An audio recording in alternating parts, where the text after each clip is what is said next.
వచ్చింది ఇది. సరే సరే అటు వెళ్ళిపోయాడా అది వెనకాల దుమ్ము లేచి అటు వెళ్ళిపోయాడా అది వెనకాల అటు వెళ్ళిపోయాడా అది వెనకాల దుమ్ము లేచి దుమ్ము మీద అంతేనా?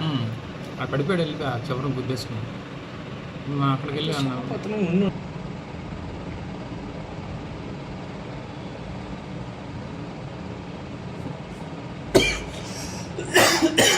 ఎవరైనా వచ్చి లేపితే బాగుంది సార్ ఎవరైనా ఆపేసా. ప్రవీణ్ పగడాల మృతి పట్ల ఉత్కంఠ కొనసాగుతూ ఉంది. అయితే విజయవాడ గొల్లపూడి శివారు ప్రాంతంలో ఇండియన్ ఆయిల్ పెట్రోల్ బంక్లో మార్చి 24వ తారీఖున ప్రవీణ్ పగడాల ఇక్కడికి 4:45 వచ్చి పెట్రోల్ కొట్టించుకున్నటువంటి సీసీటీవీ ఫుటేజ్ బిగ్ టీవీ ఎక్స్క్లూజివ్గా దాన్ని సేకరించింది. అయితే ప్రస్తుతం మనం Gollapudi Indian oil petrol bunk వద్ద అయితే ఉన్నాము. అయితే చూడొచ్చు మనం ఇక్కడ నుంచే ఈ ఇండియన్ ఆయిల్ పెట్రోల్ బంక్ వద్ద నుంచే ఈ బయట ఏదైతే ఉందో ఈ రోడ్డు మార్గాన ఆయన ఇటువైపు రావడం జరిగింది. ఈ రోడ్డు మార్గంలో ఆయనకి లెఫ్ట్ సైడ్ పెట్రోల్ బంక్ కనిపించడంతో పెట్రోల్ కొట్టించుకుందామన్న ఆలోచన వచ్చి ఇటువైపే వచ్చి ఉన్నారు. మనం ఏదైతే రోడ్డు ప్రస్తుతం పెట్రోల్ బంక్కి ఆనుకుని ఉన్న రోడ్డునైతే చూస్తున్నాము. ఈ రోడ్డు వైపు నుంచి ఆయన ఇటువైపే వచ్చారు. అయితే ఇటువైపు లోపల నుంచి ఈ రోడ్డు మార్గాన ఇక్కడ నుంచే ప్రవీణ్ పగడాల లోపలికి ఎంటర్ అయిన పొజిషన్. ఇప్పుడు ఏదైతే స్కూటీ వస్తుందో అలానే ఆయన కూడా లోపలికి ఎంటర్ అయ్యారు. ప్రస్తుతం నేను ఎక్కడైతే నుంచుని ఉన్నానో ఇక్కడ నుంచి ఇంత త్రూఅవుట్ కట్ చేసుకుంటూ ఇక్కడ నుంచి ఆయన వెళ్ళిన సీసీటీవీ ఫుటేజ్ విజువల్స్ మనం బిగ్ టీవీ ఎక్స్క్లూజివ్ స్క్రీన్ పైన అయితే చూస్తూ ఉన్నాము. ప్రవీణ్ పగడాల గొల్లపూడిలోని ఇండియన్ ఆయిల్ పెట్రోల్ బంక్లో అయితే కనుక ఇక్కడికే వచ్చి పెట్రోల్ కొట్టించుకుని ఉన్నారు. ఇక్కడ నుంచి ఆయన ప్రయాణించారు. ఇక్కడ నుంచి మనం ఇక్కడ ఏదైతే చూస్తూ ఉన్నామో విజువల్స్లో ఇప్పుడు ప్రస్తుతానికి ఎక్స్క్లూజివ్గా బిగ్ టీవీ పైన ఇక్కడ నుంచే ఆయన బైక్ ఇక్కడ కొంత ఆపడం, మళ్ళీ మెల్లమెల్లగా ఆపుకుంటూ వెళ్ళడం అయితే మనం ఖచ్చితంగా ఆ సీసీటీవీ ఫుటేజ్లో మనం గమనించవచ్చు. అయితే ఎక్కడైతే పెట్రోల్ కొట్టించుకున్నారో ప్రవీణ్ పగడాల ఆ స్పాట్ ఆ బంక్ దగ్గరికి వెళ్తున్నాము. ఏదైతే డీజిల్ పెట్రోలా అనే క్రమంలో కొన్ని స్టాల్స్ ఉంటాయి కాబట్టి ఇక్కడ మనకి పెట్రోల్ బంక్లో అయితే అక్కడ నుంచి కంప్లీట్గా ప్రవీణ్ పగడాల ఈ కార్నర్ వరకు వచ్చున్నారు. ఫస్ట్ లోపలికి వెళ్తారు, బట్ కానీ ఇక్కడికి ఆయన కొంచెం నీరసంగా లోపలికి రావడం అనేది మనం గమనించవచ్చు. అయితే ఎగ్జాక్ట్గా నేను ఇప్పుడు ఎక్కడి నుంచి ఉన్నానో ఇక్కడ నుంచి మెల్లగా మనం ఒకసారి నేను camera full focused on to the CCTV footage దగ్గరికి వెళ్దాము. సీసీటీవీ ఫుటేజ్ ఏదైతే ఉందో ఈ సీసీటీవీ ఫుటేజ్లోనే మొత్తం అంతా రికార్డ్ అయింది. ఈ సీసీటీవీ ఫుటేజ్లోనే ప్రవీణ్ పగడాల ఇక్కడికి వచ్చిన దృశ్యాలను మనం ఈ సీసీటీవీ ఫుటేజ్ నుంచి సేకరించాము. అయితే ఇక్కడే ఎగ్జాక్ట్గా ప్రవీణ్ పగడాల కాసేపు ఒక 30 సెకండ్ల పాటు వరకు కూడా ఆగడం అయితే మనకి గమనించవచ్చు. ఇప్పుడు నేను ఎక్కడైతే నుంచుని ఉన్నానో ఇక్కడ ఆయన కొంతసేపు ఆగడము 30 సెకండ్ల పాటు అక్కడే తారసలాట ఆడారని చెప్పొచ్చు. ఇక్కడే కొద్దిసేపు లోపలికి వెళ్ళి పెట్రోల్ కొట్టించుకునే క్రమంలో అయితే కనుక ఆయన డైరెక్ట్గా లోపలికి రావడం ఏదైతే ఈ సీసీటీవీ ఫుటేజ్ స్క్రీన్ విజువల్స్ మనం గమనించవచ్చు. అక్కడ ఆయన కాసేపు ఆగడం అయితే మనం చాలా క్లియర్గా అయితే గమనించవచ్చు. ఇక్కడి నుంచి మెల్లగా ఇప్పుడు నేను ఎక్కడికైతే వెళ్తున్నానో అక్కడికి వెళ్ళి డైరెక్ట్గా అక్కడే పెట్రోల్ కొట్టించుకున్నారు ఆయన. అక్కడికి వెళ్దాం ఇప్పుడు మనం ప్రస్తుతం. ఇక్కడ ఏదైతే చాలామంది వాహనదారులు వస్తూ ఉన్నారు, పెట్రోల్ కొట్టించుకుంటూ ఉన్నారు. అయితే ఇప్పుడు ఒక అతను ఎవరైతే పెట్రోల్ కొడుతున్నారో స్పెక్ట్స్ పెట్టుకుని అదే పొజిషన్లో ఇక్కడికే ప్రవీణ్ పగడాల వచ్చున్నారు. మనం ఏదైతే ఇప్పుడు సీసీటీవీ ఫుటేజ్లో విజువల్ చూసామో అక్కడి నుంచి డైరెక్ట్గా ఇంకొక సీసీటీవీ ఫుటేజ్ విజువల్ అనమాట. ఇక్కడికి మనం గమనిస్తే కనుక ఇక్కడ సీసీటీవీ ఫుటేజ్ ఉంది, మనం చూడొచ్చు. ఈ సీసీటీవీ ఫుటేజ్లోనే మొత్తం అంతా కూడా రికార్డ్ అయింది. ప్రవీణ్ పగడాల ఇక్కడికి వచ్చారు. యాజ్ ఇట్ ఈజ్ ఇప్పుడు ఒక బుల్లెట్ బైక్ ఎలా వచ్చిందో ఇక్కడికి మనం చూడొచ్చు. సేమ్ ఇలాంటి బుల్లెట్ బైకే ఆయన కూడా తీసుకొని వచ్చారు. ఆ మూమెంట్లో ఇక్కడే నుంచి పెట్రోల్ కొట్టించుకున్నారు ఆయన. పెట్రోల్ కొట్టించుకున్న అనంతరం అయితే కనుక ఇక్కడ నుంచి కొద్దిసేపు మనం ఓన్లీ పెట్రోల్ కొట్టడం వరకే చూసాము. అక్కడ మనీ ఇవ్వడం కానీ పేమెంట్ చేయడం కానీ ఎక్కడ కనిపించదు. కొంచెం ముందుకెళ్ళిపోయిన క్రమంలో మనం ఆల్రెడీ రాహుల్తో మాట్లాడినట్టు మనం చూస్తే కనుక రాహుల్ కూడా చెప్తుంది ఏంటంటే కొంచెం ముందుకు వెళ్ళిపోయిన దాంట్లో ఆయన కొంచెం భయపడ్డారు, మనీ ఇవ్వకుండా వెళ్ళిపోతున్నారు అని చెప్పేసి ముందుకు వెళ్ళిన తర్వాత ఆయనే దిగి మళ్ళీ పేమెంట్ చేసినట్టుగా కూడా చాలా క్లియర్గా చెప్తున్నారు. ఏదేమైనప్పటికీ కూడా ఇక్కడ గొల్లపూడిలో ఎంతసేపు అయితే ఆయన టైం స్పెండ్ చేశారో ఆ సీసీటీవీ ఫుటేజ్ని రాజమహేంద్రవరం పోలీసులు అయితే కనుక మొత్తాన్ని సేకరించి ఈ దర్యాప్తుని అయితే మరి ముందుకు తీసుకెళ్ళి అసలు ఏం జరిగి ఉండొచ్చు, ఇది హత్య లేకపోతే యాక్సిడెంట్ అనే దానిపైన అయితే ఒక క్లారిటీ తీసుకొచ్చే ప్రయత్నం అయితే రాజమహేంద్రవరం పోలీసులు చేస్తూ ఉన్నారు. విజయవాడలో నలుమూలల దగ్గర నుంచి ఆయన ఎక్కడెక్కడ ట్రావెల్ చేశారనేటువంటి సీసీటీవీ ఫుటేజ్ని కూడా ఇప్పటికే సేకరించిన పోలీసులు అయితే ఇక్కడ ముఖ్యంగా గొల్లపూడి పెట్రోల్ బంక్ని కూడా మొత్తం అంతా కూడా వాళ్ళు ఇన్వెస్టిగేషన్లో భాగంగా దాన్ని దర్యాప్తు చేస్తూ దాన్నంతా పరిశీలించారు. ఇప్పటికీ ఆ పరిశీలనలో అయితే కనుక ప్రవీణ్ పగడాల ఇక్కడికి వచ్చినట్టుగా అర్థమైంది. అయితే ఇక్కడ ఉన్న వాళ్ళని కూడా ఆ హెడ్ లైట్ ఊడిందా, విరిగిందా, ముందే విరిగిపోయి వచ్చిందా అనే దానిపైన కూడా వాళ్ళు అడిగినట్టుగా మనకి ప్రాథమిక సమాచారం అయితే అందిస్తూ ఉన్నారని చెప్పొచ్చు. వీడియో జర్నలిస్ట్ శివరామకృష్ణతో సాహిత్య బిగ్ టీవీ విజయవాడ.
రాజమహేంద్రవరంలో ఇటీవల పాస్టర్ ప్రవీణ్ మృతి చెందిన విషయం అందరికీ తెలిసిందే. అయితే ఆయన ఇక్కడ విజయవాడ నుంచి అంటే విజయవాడ మీదుగా రాజమహేంద్రవరానికి ఆయన ప్రయాణమయ్యే మధ్యదారిలో అయితే కనుక 3 గంటలు కొద్దిసేపు ఒక దగ్గర సేద తీరడం జరిగింది. అయితే దానికన్నా ముందు 24 మార్చ్ తారీఖున ఇక్కడ గొల్లపూడి శివారు ప్రాంతంలో ఉన్న ఇండియన్ ఆయిల్ పెట్రోల్ బంక్లో అయితే కనుక 4 గంటల 51 నిమిషాలకి పెట్రోల్ బంక్ ఇక్కడే ఈ పెట్రోల్ బంక్లోనే ఆయన పెట్రోల్ కొట్టించుకున్నారు. ప్రస్తుతం మనం ఇండియన్ ఆయిల్ పెట్రోల్ బంక్లో అయితే ఉన్నాము.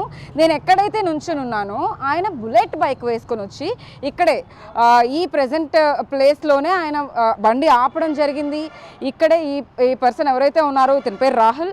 రాహుల్ దగ్గరే పెట్రోల్ కొట్టించుకున్నారు. ఎంత కొట్టించుకున్నారు, ఆయన అసలు ఏ స్థితిలో ఇక్కడికి రావడం జరిగింది, అయితే ఇక్కడ ఎంతసేపు ఆయన ఉన్నారు, ఆయన పెట్రోల్ కొట్టించుకునే సమయంలో అసలు ఏం జరిగింది, ఏం మాట్లాడారు, వాళ్ళిద్దరి మధ్య కాన్వర్జేషన్ ఏం నడిచిందని చెప్పేసి రాహుల్ని అడిగి తెలుసుకుందాం. హాయ్ రాహుల్, ప్రవీణ్ పగడాల గారు ఇక్కడికి వచ్చి పెట్రోల్ కొట్టించుకోవడం అది బాగా హైలైట్ అవుతుంది, హల్చల్ అవుతుంది. బేసిక్గా ఆయన మృతి చెందిన తర్వాత అయితే కనుక ఈ ఆధారాలన్నీ బయటకు రావడం, కానీ ఇప్పుడు ఆయన ఇక్కడికి వచ్చారన్న విషయం కూడా మన పోలీసులు వచ్చి అన్ని సీసీటీవీ ఫుటేజ్ తీసుకున్నారు. సో ఆయన వచ్చినప్పుడు అసలు ఏం జరిగింది, ఏంటి, ఎంత పెట్రోల్ కొట్టించుకున్నారు, ఏం మాట్లాడారు మీతో? మాట్లాడడం ఏం మాట్లాడలేదండి. 8 లీటర్స్ పెట్రోల్ అన్నారు. 8 పెట్రోల్ కొట్టేసిన, బండి ముందలు కాపి పైసలు ఇస్తా అన్నాడు. బండి ముందల పెట్టిండు, పైసలు ఇచ్చిండు, వెళ్ళిపోయిండు, అంతే అండి. ఆయన ఎవరో కూడా నాకు ఐడియా లేదు అసలు. ఓకే, పోలీసులు వచ్చి అడిగినప్పుడు ఏం డీటెయిల్స్ అడిగారు? అంటే ప్రవీణ్ పగడాల ప్రత్యేకంగా ఆయన గురించి రావడం కానీ, రాజమహేంద్రవరం నుంచి పోలీసులు ఆయన చనిపోయారు అన్న తర్వాత ఎంక్వైరీ అడుగుతున్నప్పుడు మీకు ఏమనిపించింది? లేదండి, చనిపోయారని నాకు చెప్పలేదు అసలు ఏమైంది, ఎట్లా వచ్చిండు, పెట్రోల్ కొట్టించుకున్నాడు, ఇంకేమన్నా మాట్లాడిండా, డీటెయిల్స్ అడిగారు. సో ఏం మాట్లాడారు అంటే అక్కడ మీ ఇద్దరు ఎంత పెట్రోల్ కొట్టించాలి ఏంటి అని చెప్పేసి అడిగినప్పుడు ఆయన స్థితి ఎలా ఉంది, ఆయన ఏం మాట్లాడారు? ఏం మాట్లాడలేదండి, జస్ట్ 8 లీటర్స్ ఆఫ్ పెట్రోల్ అన్నారు. సో పోలీసులు ఈ డీటెయిల్స్ అన్ని అడిగారా, మీరు చెప్పారా ఇవన్నీ డీటెయిల్స్?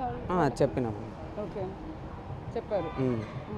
ఇట్లా జరిగింది, పెట్రోల్ అయిపోయింది, కొట్టించుకున్నారు, వెళ్ళిపోయినారని చెప్పినాను. ఓకే, ప్రవీణ్ పగడాల ఇక్కడికి వచ్చినప్పుడు టోటల్ హెల్మెట్తో బండితో డ్రైవ్ చేసుకుంటూ ఇక్కడికి వచ్చారు. ఆ హెడ్ లైట్ ఊడిపోయినట్టు ఏమైనా కనపడిందా మీకు అప్పుడు స్టార్టింగ్ ప్రవీణ్ పగడాల వచ్చినప్పుడు?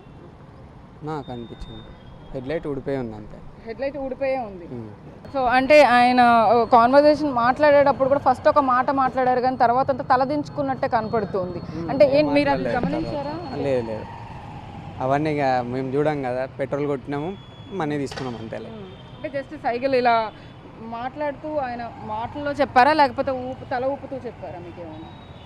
8 అని చూపించినారు, నేను 8 లీటర్స్ అని క్లారిటీ తీసుకొని కొట్టినాను. 8 అంటే ఫింగర్స్తో చూపించారా? ఎలా చూపించారు? ఇక్కడ ఇట్లా చూపించండి, అంతే. 800 అంటే లేదు 8 లీటర్స్ అంటే మళ్ళీ తల ఊపిండు, కథం కొట్టేసిన. దానికి కూడా సమాధానం చెప్పలేదు, ఇలా తల ఊపారు, అంతే. ఓకే, సో తర్వాత పెట్రోల్ కొట్టించుకుని ఇక్కడ ఎంత కొట్టించుకున్నారు అన్నారు? 8 లీటర్స్ కొట్టించుకుని 800 పే చేసి వెళ్ళిపోయారు. 872 పే చేసి వెళ్ళిపోయారు, అంతే. ఓకే, పోలీసులు ఇంకేమైనా డీటెయిల్స్ అడిగారు? ఇంకేం లేదు. బాగానే గుర్తుపెట్టుకున్నారు ఇన్ని రోజుల తర్వాత అసలు ఏం జరిగింది ఏంటని చెప్పి? లేదు, ఆ రోజు డబ్బులు ఇవ్వకుండా వెళ్ళిపోయేటోడు, అట్లా అని గుర్తుంది. ఓకే, ముందుకు వెళ్ళిపోయారు డబ్బులు ఇవ్వకుండా. అంటే ఫోన్ పే ఏమైనా చేశారా, లేకపోతే క్యాష్ ఇచ్చారా? లేదు, ఫోన్ పే చేశారు. ఓకే, సో ఇంకా అక్కడ నుంచి డైరెక్ట్గా వెళ్ళిపోయారు ఆయన. మీకేం అర్థం కాలేదు ఆయన ఎటు వెళ్తున్నారు ఏంటి? ఏం తెలియదు అసలు, ఇంకా లైట్ కస్టమర్ కదా, లైట్ తీసుకున్నాం. ఓకే, సో అంటిల్ అన్లెస్ అంటే మనిషి వచ్చి ఎవరైనా కానీ కస్టమర్ పెట్రోల్ బంక్లో పెట్రోల్ కొట్టించుకోవడానికి వచ్చిన తర్వాత వాళ్ళు ఎంత పెట్రోల్ కొట్టించుకుంటున్నారు ఏంటి, వాళ్ళు మనీ ఇచ్చారా లేదా అనేది అయితే కనుక ఖచ్చితంగా అది ఇంపార్టెంట్. కాబట్టి అతను వెళ్ళిపోయే సమయంలో అతను మనీ ఏమైనా ఇవ్వకుండా వెళ్ళిపోతారేమో అని చెప్పి డబ్బుల కోసం అయితే కనుక చూశారు. ఫోన్పే చేసేసే ప్రవీణ్ పగడాల ఇక్కడి నుంచి బయలుదేరి వెళ్ళారు. అదే సమయంలో పెట్రోల్ కొట్టించుకోవడానికి వచ్చినప్పుడు మనం 2 సీసీటీవీ ఫుటేజ్లను అయితే కనుక ఇక్కడ తీసుకోవడం జరిగింది. ఆ 2 సీసీటీవీ ఫుటేజ్ల్లో కూడా ఆయన బుల్లెట్ బైక్తో హెల్మెట్ ధరించుకొని ఇక్కడికి రావడం జరిగింది. ఈ రాహుల్ అనే పర్సన్ దగ్గరే ఇదే ప్లేస్లో అయితే కనుక ప్రవీణ్ పగడాల పెట్రోల్ కొట్టించుకోవడం జరిగింది. ఈ గొల్లపూడి ఇండియన్ ఆయిల్ పెట్రోల్ బంక్లో అయితే కనుక పెట్రోల్ కొట్టించుకున్న అనంతరం ఆయన దుర్గగుడి ఫ్లైఓవర్ నుంచి వెంటనే అక్కడికి రామరపాడు దగ్గరికి వెళ్ళిపోవడం జరిగింది. అక్కడ నుంచి అయితే కనుక ఆయన 3 గంటలు అక్కడే సేద తీరడం జరిగింది. అయితే ఈ పెట్రోల్ బంక్లో ఏం జరిగింది అనే ఉత్కంఠనైతే కనుక పోలీసులు ఛేదించేందుకు ఇక్కడ సీసీటీవీ ఫుటేజ్లను తీసుకున్నారు. అసలు ఏం జరిగి ఉండొచ్చని రాహుల్ని కూడా ప్రశ్నించినట్టుగా రాజమహేంద్రవరం పోలీసులు రాహుల్ మనతో చెప్తున్న పరిస్థితి ఉంది. ఏదైతే ఇక్కడ బండి పెట్రోల్ కోసం ఆగి ఉన్న ప్రవీణ్ పగడాల అయితే కనుక ఇక్కడ గొల్లపూడిలో ఒక 5 నిమిషాల పాటు అయితే కనుక ఆయన పెట్రోల్ కోసం సమయాన్ని వెచ్చించిన పరిస్థితి అయితే కనపడుతూ ఉంది. అయితే దీనికి సంబంధించి కూడా రాజమహేంద్రవరం పోలీసులు త్రూఅవుట్ విజయవాడ ఎక్కడెక్కడ ఆయన ట్రావెల్ చేశారు, ఎక్కడ పెట్రోల్ కొట్టించుకున్నారు, ఎక్కడ ఆయన టైం స్పెండ్ చేశారు అనే వాటిపైన అయితే కనుక ముమ్మరంగా దర్యాప్తు కొనసాగిస్తూ ఉన్నారు. ఎందుకంటే ఈ మృతి పట్ల అనేక అనుమానాలు వ్యక్తం అవుతున్న నేపథ్యంలో అయితే కనుక ఖచ్చితంగా ఆయన ఎక్కడ ఉన్నారు, ఎక్కడ టైం స్పెండ్ చేశారు, ఏం చేసుంటారు ఆ సమయంలో అనే వాటిపైన అయితే కనుక పూర్తి ఇన్వెస్టిగేషన్ అయితే కొనసాగిస్తూ ఉన్నారు. అయితే ఈ గొల్లపూడిలో అయితే కనుక ఇదే పెట్రోల్ బంక్లో ఖచ్చితంగా ఇక్కడే ఆయన పెట్రోల్ కొట్టించుకున్న పరిస్థితి కనపడుతూ ఉంది. అక్కడ కూడా పెట్రోల్ కొట్టిన అతనికి కూడా కొంత అనుమానం రావడంతో కూడా ప్రవీణ్ పగడాలని కొంచెం గమనించిన ఏవైతే డీటెయిల్స్ ఉన్నాయో అవన్నీ కూడా క్లియర్ కట్గా బిగ్ టీవీతో ఎక్స్క్లూజివ్గా చెప్తున్న పరిస్థితి కనపడుతుంది. ఇటు పోలీసులు కూడా దీనిపైన ముమ్మర దర్యాప్తు కొనసాగిస్తూ ఉన్నారు. కాబట్టి ఈ ఉత్కంఠ మరికొన్ని రోజుల్లో అయితే కనుక వీడే అవకాశం అయితే కనపడుతోందని చెప్పొచ్చు.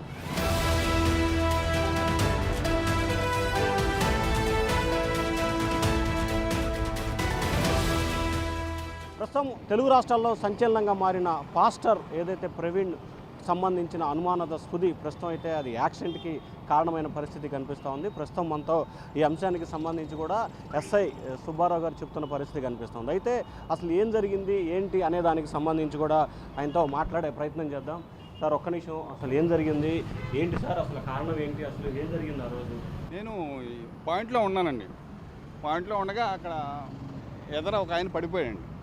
పడిపోయేటప్పటికి పబ్లిక్ లేపి కూర్చోబెట్టారు. అక్కడికి వెళ్ళి సీన్లోకి వెళ్ళానండి. సీన్లోకి వెళ్తే అతను కూర్చొని ఉన్నాడు. ఏంటి ఏమన్నా దెబ్బలు తగిలేని అడిగానండి. దెబ్బలు తగలేదని చెప్పాడండి. తగిలితే ఆ తర్వాత అతను ఇతను వచ్చాడు. ఇక్కడికి వచ్చాడు. వచ్చిన తర్వాత ఈ పార్కులో కూర్చున్నాడు. పార్కులో కూర్చునేటప్పుడు అతను పరిస్థితిని చూసేటప్పటికి అతను బాగా అలిసిపోయినట్టున్నాడు. జర్నీ చేస్తాం వల్ల అలిసిపోయినట్టున్నాడు. దాని మీద ఇక్కడ 2-3 గంటలు ఇక్కడే కూర్చున్నాడు పాపం. కూర్చున్న తర్వాత మేము డ్యూటీ ఇంకా దిగుతామన్న టైంలో అతన్ని లేపితే వాటర్ ఇచ్చామండి. వాటర్ ఇస్తే వాటరు తాగి మొహం కడుక్కుని పక్కనే ఉంటే టీ వాటర్ దగ్గరికి తీసుకెళ్ళామండి. టీ తాగాండి. టీ తాగిన తర్వాత నేను వెళ్ళిపోతాన్నాడు. ఏమండి వెళ్ళిపోతాక మీరంటూ లైటు లేదు, చీకట్లో వెళ్ళాలంటే కష్టంగా ఉంటుంది కాబట్టి మరి లైట్ ఏమైనా బిగించుకోమని చెప్పాము. చెప్తేప్పుడు ఇంతలోగా వాటర్ అతను కాడ వచ్చాడు. వాటర్ అతను వచ్చిన తర్వాత బాబు దీనికి లైట్ కొద్దిగా ఏదో తాడుతో కట్టు, నేను వెళ్ళిపోతానంటున్నాడు. ఎదరికెళ్ళి ఏమైనా మామూలుగా రిపేర్ చేయించుకుంటాడు అని చెప్పామండి. ఇంతలోగా అతను దారం తీసుకొచ్చి కట్టాడండి. దారం తీసుకొచ్చి కడితే అది ఉండలా. ఇంతలోకి నేను మా క్యాబిన్లో ఏమైనా వైరు మొక్క ఏమైనా ఉంటుందేమో తీసుకొస్తా నేను వచ్చానండి. అతను కూడా వైరు మొక్క కోసం వెళ్ళాడు. ఈ టైంలో అతను వెళ్ళిపోయాడండి. సార్ అప్పటికే లైట్ పగిలిందా మీరు చూసే టైంకి? మా అక్కడికే పైన ఉందండి. అప్పుడు కూడా 4 ఫోటోలు తీసేటప్పుడు లైటు ఊడిపోయి ఉందండి. అంటే పగలలేదు, ఎదర చెట్టు మట్టి ఊడిపోయి ఉందండి. సార్ ఏంటి సార్ అప్పుడు మీరు అతను కింద పడున్నప్పుడు చూసిన అతని సిచ్యువేషన్ ఎలా ఉంది అసలు? అప్పుడు అతను కామ్గా ఉన్నాడండి. అంటే నీరసంగా ఉన్నాడు. నేను అనుకుంటాం అతను జర్నీ చేస్తాం వల్ల, లాంగ్ జర్నీ చేశాడు కదా, హైదరాబాద్ నుంచి వస్తాం వల్ల నీరసంగా ఈ జర్నీలో ఎండలో వడగాలుపు తగిలి అతను నీరసంగా ఉన్నాడు అన్నట్టుగా నేను అనుకుంటున్నానండి. అంటే మీడియాలో రకరకాల ప్రచారాలు జరుగుతున్నాయి కదా, అతను అలా ఉన్నాడు ఇలా ఉన్నాడు ఇంకోటి అని రకరకాల ప్రచారాలు. అతను ప్రవర్తన చాలా సైలెంట్గా ఉందండి. సైలెంట్గా కూర్చున్నాడు. ఇప్పుడు ఏదన్నా డ్రింక్ చేసినా ఈ ఇష్టం వచ్చిన వాగుతూ మాట్లాడుతూ అది జరుగుద్దండి. అతను ఏమీ లేదండి, సైలెంట్గా కూర్చున్నాడు. అతను పరిస్థితిని బట్టి అనుకున్నాను అతనికి ఏమన్నా వెళ్తేమో బాగోలేదేమో అని అనుకుంటున్నానండి నేను. ఎన్ని గంటలు మీరు అక్కడ చూశారు, ఎంతసేపు ఇక్కడ ఉన్నాడు? అక్కడ 5:20 జరిగిందండి. 5:20 జరిగిన తర్వాత ఇక్కడ 10 నిమిషాలకు వచ్చి కూర్చున్నాడండి. ఆ తర్వాత 8 గంటల దాకా ఇక్కడ ఉన్నాడు. 8 గంటల దాకా ఇక్కడ ఉన్నాడు. మీరు అడిగారా ఎవరండి మీరు, ఏంటి వివరాలు ఏమన్నా అడిగారా ఆయన్ని? ఎవరండి ఆయన? మీరు వివరాలు ఏమన్నా అడిగారా? మేము అడగలేదండి. మేము వివరాలు అడగలే. ఎక్కడి నుంచి వస్తున్నానంటే హైదరాబాద్ నుంచి వస్తున్నానని చెప్పాడండి. ఇంకేం చెప్పలేదు సార్. నేను అడగలేదు ఆయన. నేను పలానా పాస్టర్ పలానా ఏం మాకేం చెప్పలేదు సార్. మీకు తర్వాత ఐడెంటిఫికేషన్ అయిందా పాస్టర్ని? ఆ తర్వాత నిన్న క్రైమ్ వాళ్ళు వచ్చి అడిగారండి ఏంటని. ఏమోనండి మొన్న 24వ తారీఖున 5 గంటల 20 నిమిషాలకి యాక్సిడెంట్ అయిందండి. అంటే యాక్సిడెంట్ అంటే సెల్ఫ్ యాక్సిడెంట్ అయింది. పడిపోతే పబ్లిక్ పక్కన కూర్చోబెట్టారు.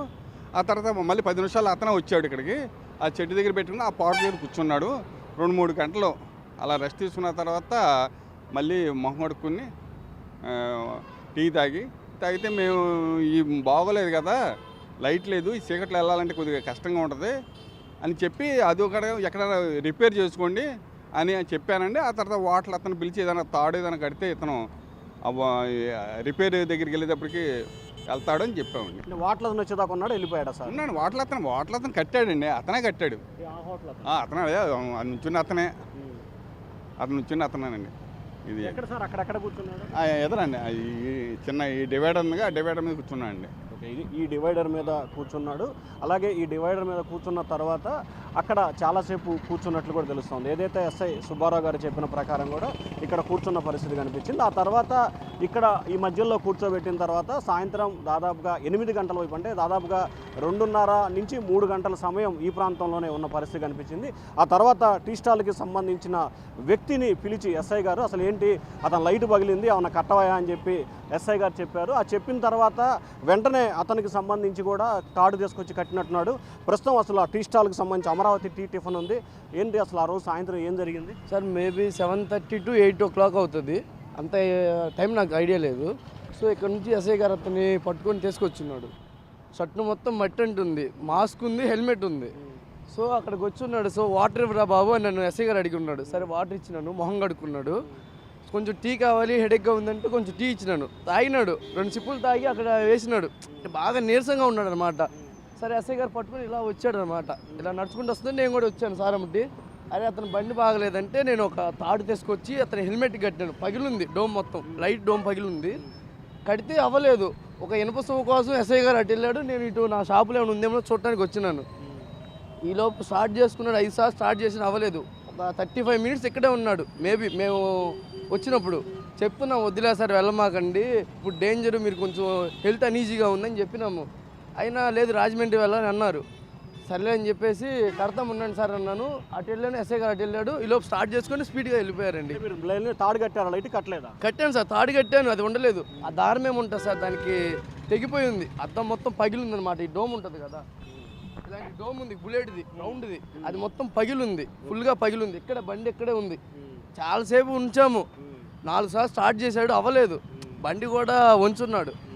ఆయన ఫేస్ అప్పుడే చూడటం నాకు తెలియదు, నేను న్యూస్లో మొన్నే చూశాను అనమాట. సో మన సార్లు వచ్చి ఎంక్వైరీకి వస్తే అప్పుడు చెప్పి ఉన్నాను, అది అంతే సార్ జరిగింది. సార్ ఇక్కడ అడిగారు సార్, ఇక్కడ ఎంక్వైరీకి అడిగారు సార్ వాళ్ళు వచ్చి, ఏం జరిగింది సిచ్యువేషన్ మొత్తం ఇలా జరిగిందని చెప్పాను. సీసీ కెమెరా చూడండి సార్ అంటే అతన్ని నడుచుకుంటూ తీసుకురావటం అన్నీ చూశారు. జరిగింది ఇదే సార్, 8:30 లోపు అంతే అవుతుంది సార్ టైము. అంటే మీరు అతను ఎవరు ఏడింటి అని అడిగారు? మేము అడగలేదు. ఎంహెచ్ అదే వేరే స్టేట్కి సంబంధించిన ఉంది. అతను ఏంది ఫుల్గా బుల్లెట్ మీద ఉన్నారు, రిచ్గా ఉన్నారు. సార్ రూమ్ తీసుకోండి, నా బండి ఇక్కడ పెట్టుకోండి సార్, నేను మీరు ఇప్పుడు వెళ్ళలేరు సార్ అని చెప్పాము. ఎస్ఐ గారు నేను చెప్పాము, ఇద్దరం చెప్పాము. అయినా వెళ్ళాలి సార్ ఇవ్వాలని చెప్పేసి అన్నారు. సరేలే సార్ మీ ఇష్టం, మేము ఇంకేం చెప్పలేమని చెప్పేసి ఎస్ఐ గారు మీ ఇద్దరు మాట్లాడాము. ఇంకంతే సార్ వెళ్ళిపోయారు, స్పీడ్గా వెళ్ళిపోయారు, చాలా స్పీడ్గా వెళ్ళిపోయారు. ఇలా వెళ్ళిపోయారు, ఇలా రౌండ్ తీసుకొని వెళ్ళిపోయారు. ఒక 4 hours 3 hours ఉన్నాడు సార్. అక్కడ 2 hours పడుకున్నారు. ఫుల్గా మట్టి ఉంది, దెబ్బలైతే ఏం లేవు సార్, చిన్న దెబ్బ కూడా లేదు. మాస్క్ పెట్టుకున్నారు. నా దగ్గరికి వచ్చినప్పుడు మాత్రమే మాస్క్ తీశారు, అప్పుడు దాకా మాస్క్ ఉంది. గుర్తుపెట్టాను సార్, ఆ బండి గుర్తుపట్టాను, అతన్ని గుర్తుపట్టలేదు. బండి ఆ హెల్మెట్ని గుర్తుపట్టాను. ఆ వీడియోలు యూట్యూబ్లో చూశాను, అప్పుడు గుర్తుపట్టాను సార్. అతని కండిషన్ ఎట్లా ఉంది నీతో మాట్లాడేటప్పుడు? అసలు నీరసంగా ఉన్నాడు సార్, నీరసంగా ఉన్నాడు. నీరసంగా అంటే నడవలేని పరిస్థితిలో నీరసంగా నడుచుకుంటా ఇలా తీసుకొచ్చారు. ఎస్ఐ గారు మేమే తీసుకొచ్చాము, ఇద్దరం ఇక్కడ తీసుకొచ్చి బుల్లెట్ దగ్గర వదిలిపెట్టాం. సో ఇది అక్కడ సీసీ కెమెరాలు కూడా ఉన్నాయి. ఈ సీసీ కెమెరాలు వీటన్నిటికి సంబంధించి సో మొత్తం మీద చూసుకుంటే ఈ సీసీ కెమెరాలని బేస్ చేసుకొని మొత్తం మీద ఏదైతే పాస్టర్ ప్రవీణ్కి సంబంధించిన ఒక ఆయన జరిగిన ప్రమాదానికి సంబంధించి రకరకాల అభిప్రాయాలు, రకరకాల విషయాలు వ్యక్తమవుతున్న పరిస్థితి కనిపిస్తూ ఉంది. ప్రస్తుతం ఎస్ఐ గారికి సంబంధించిన ఒక్క నిమిషం సార్, ఎస్ఐ గారికి సంబంధించిన ఫోటోలు కూడా ఫోన్లో ఆయన ఎస్ఐ గారు ఫోటో తీశారు. సో ఆ ఫోన్లో కూడా మనం చూసుకోవచ్చు బండి నెంబరు జరుగుతుంది. TS0 BFT 7039 అని చెప్పి కూడా ఆయన బండి నెంబరు ఇక్కడ రికార్డ్ అయిన ఫోటో ఉంది. మొత్తం అంటే హెల్మెట్, ఇదిగో బండి అక్కడే మనం చూసుకోవచ్చు. ఎస్ఐ గారు ఫోన్లో ఆయన రికార్డ్ చేసిన ఫొటోసు. సో మొత్తం మీద ఇది జరిగింది.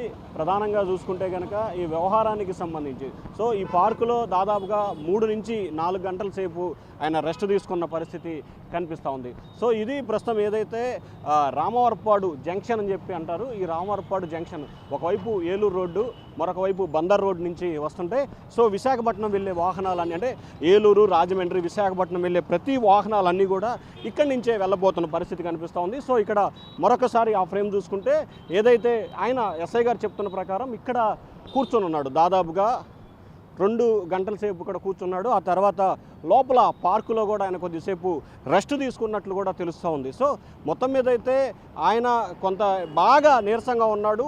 ఎందుకు నీరసంగా ఉన్నాడు ఏంటనే దానికి సంబంధించి అయితే కారణాలు తెలియదని చెప్పి టీ స్టాల్ నిర్వాహకుడు అలాగే ఎస్ఐ సుబ్బారావు గారు చెప్తున్నారు. మొత్తం మీద చూసుకుంటే ఏదైతే పాస్టర్ ప్రవీణ్కి సంబంధించిన జరిగిన ఏదైతే అది ప్రమాదం జరిగిందంటే ఆయన అనుమానాస్పద మృతి చెందారు. అది హత్య లేకపోతే ప్రమాదమా అనే దానికి సంబంధించి పోలీసులు అయితే విచారణ చేస్తున్న పరిస్థితి కనిపిస్తూ ఉంది. ప్రస్తుతం మనం బిగ్ టీవీ ద్వారా ఎస్ఐ సుబ్బారావు గారిని అలాగే టీ స్టాల్ ఏదైతే ప్రత్యక్ష సాక్షి ఉన్నాడో అతను తీసుకొచ్చి ఆ హెడ్ లైట్ పగిలిపోయిన దానికి దారంతో కట్టాడు, వెంటనే ఊడిపోయింది, మీరు ఉండండి సార్ అని చెప్పాడు. ఆ టీ స్టాల్లో టీ తాగిన తర్వాత మళ్ళీ ఇంకొక తాడు తీసుకొచ్చే లోపే ఆయన వేగంగా వెళ్ళిపోయాడని చెప్పి కూడా టీ స్టాల్ అతను చెప్తున్నారు. వీడియో జర్నలిస్ట్ సురేష్తో శివ, బిగ్ టీవీ, అమరావతి.